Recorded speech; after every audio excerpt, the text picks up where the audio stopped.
At least 5 people are known to have died in the residential building's fire in Valencia, and 15 people are still missing. Protests in Gaza over dire humanitarian situation, while Israeli reports show Hamas carried out sexual violence during the October 7 attacks. The US Treasury announces more than 500 sanctions against Russia.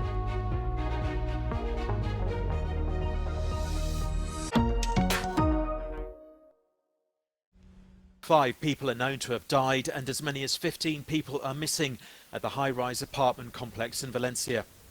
Of those 5 who perished, 4 were from just one family: the parents, their 3-year-old and their baby. 5 people also remain in hospital, 4 of them firefighters. Their condition is described as stable. Police have now begun to examine the interior of the complex as the obvious question remains unanswered: how did the blaze spread so quickly? Prime Minister Pedro Sanchez toured the complex on Friday morning and said those who lived there would be helped. It's not immediately known how many people were in the 2 buildings when the fire broke out, but dozens are believed to have lost their homes and their belongings. La prioridad ahora, como se ha trasladado por parte del resto de autoridades, es la búsqueda de víctimas y, sin duda alguna, tratar de salvaguardar con ello la seguridad de los servidores públicos. Valencia's Mayor Maria Jose Catala said that the danger of the building collapsing and the intense heat from the fire initially prevented emergency workers from entering. It started quickly on Thursday evening, and experts say polyurethane cladding on the buildings may have fueled it.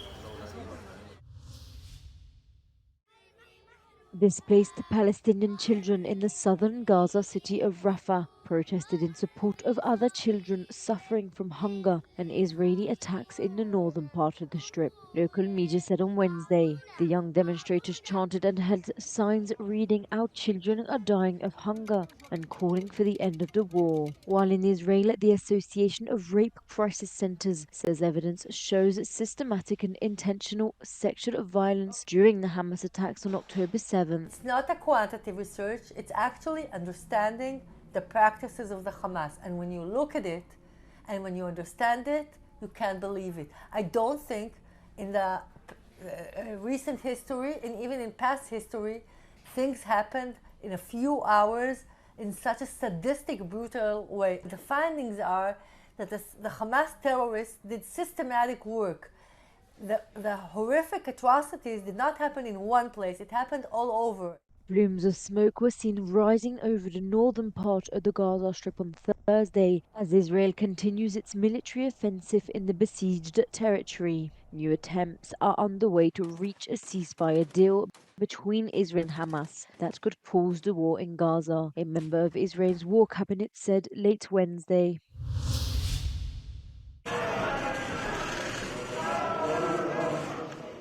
On Friday, the Polish Prime Minister welcomed the President of the European Commission with a smile.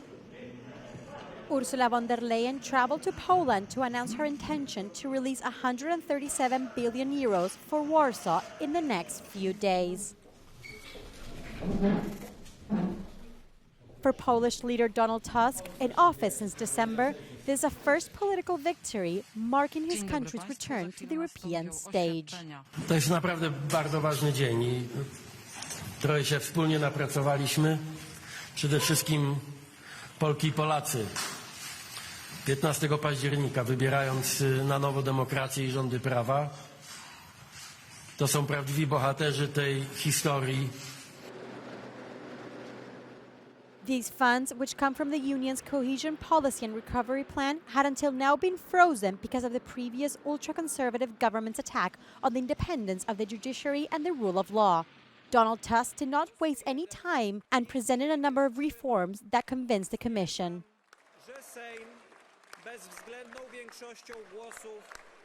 I strongly welcome the action plan that your government presented to the member states this week. It is a powerful statement. It is a clear roadmap for Poland, and your efforts are decisive. The decision will be formally presented next week by the College of Commissioners to validate the release of the funds. Well, despite his elation over the fact that 137 billion euros could potentially soon be unblocked for his country, the Prime Minister of Poland, Donald Tusk, also used that press conference today to express concern for Polish farmers. He had a clear message for Brussels when he said that when supporting Ukraine, the fate of the people of Europe should not be put at stake, referring to the Polish farmers who've been protesting on the Ukrainian border, concerned that cheap Ukrainian food products are flooding the market. Maeve McMahon, Euronews, Warsaw. At least 3 people died in an attack by a Russian drone, which caused a fire in a shopping area in Odessa. The regional governor, Oleg Kieper, said that Ukrainian air defense forces had destroyed 9 of the 10 drones launched during the night in southern Ukraine. Ukrainian military sources said Russia launched 31 drones against Ukraine overnight, with the air defenses destroying 23 of them. Among the drones that escaped Ukrainian defense were those that crashed in the city of Dnipro, injuring 8 people. According to local authorities, they hit a 9-story building, destroying several flats. Search operations are still underway. In Kyiv on Thursday, Ukrainian President Volodymyr Zelensky met with foreign representatives and international organizations and stressed that all possible efforts must be made to end the war by 2024. For Zelensky, the implementation of the peace formula could bring home Ukrainian children and adults held captive or imprisoned in Russia, a key humanitarian task. According to Ukrainian NGO Humanitarian Platform, since the beginning of the war, more than 10,500 civilians have been killed, 500 of which were children, with a further 20,000 injured.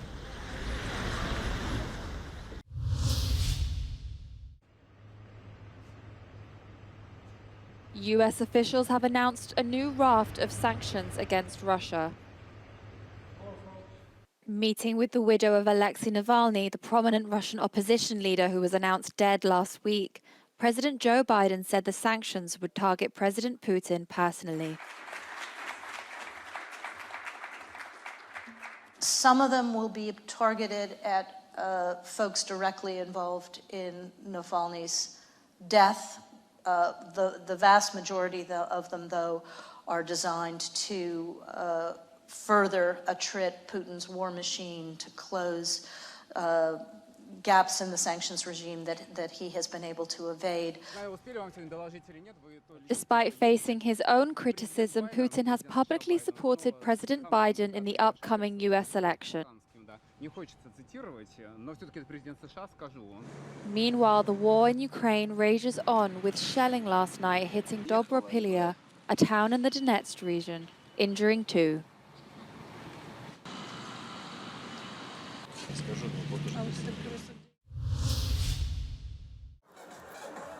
Farmers clashed with police in Zaragoza, northeastern Spain on Thursday, setting fires and blocking streets.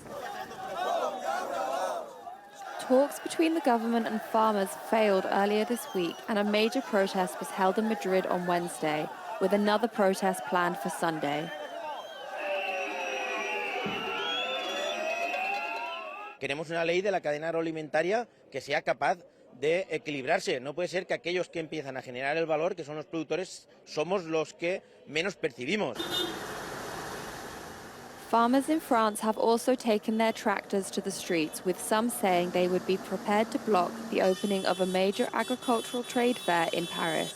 On a l'impression de se faire mener en bateau, dans le sens où l'État nous a promis un tas de choses qu'on n'a toujours pas.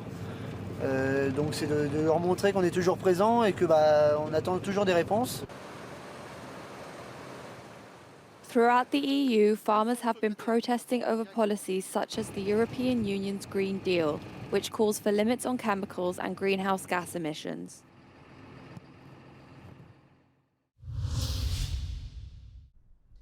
The European Commission has recently launched an infringement procedure against Italy for failing to comply with hunting rules. The Commission has found that several pieces of legislation introduced by Giorgia Meloni's government breach EU laws. It looks like the government has granted regions the power to authorize the killing and the capture of wildlife species, even in areas where hunting is not permitted. And according to the Commission, Italy doesn't respect rules on the use of lead in ammunition.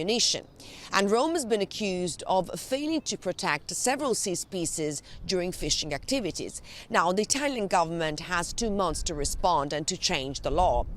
Italy's main national hunting association says that the government will clarify its stance, as they say that there's no intention on their behalf to breach the law.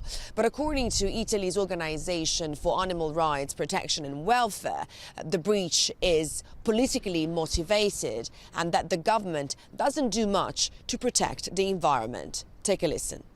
Se i cacciatori si organizzano e in qualche maniera trovano dei riferimenti nel mondo politico e nella maggioranza che c'è in Parlamento, evidentemente i loro interessi vengono tenuti in conto, e quindi siccome quello che interessa a certa classe politica, ma direi in generale alla classe politica, sono i voti, si tiene conto delle lobby. Questo vale per l'ambiente, vale per gli animali, ma vale in tutti i settori della politica dove l'interesse collettivo, devo dire, in questo momento non gode di una grande prospettiva.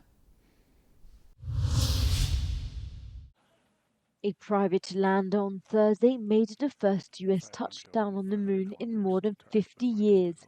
The company Intuitive Machines claimed several records at once when it landed its uncrewed Odysseus spacecraft just 1 week after leaving Earth.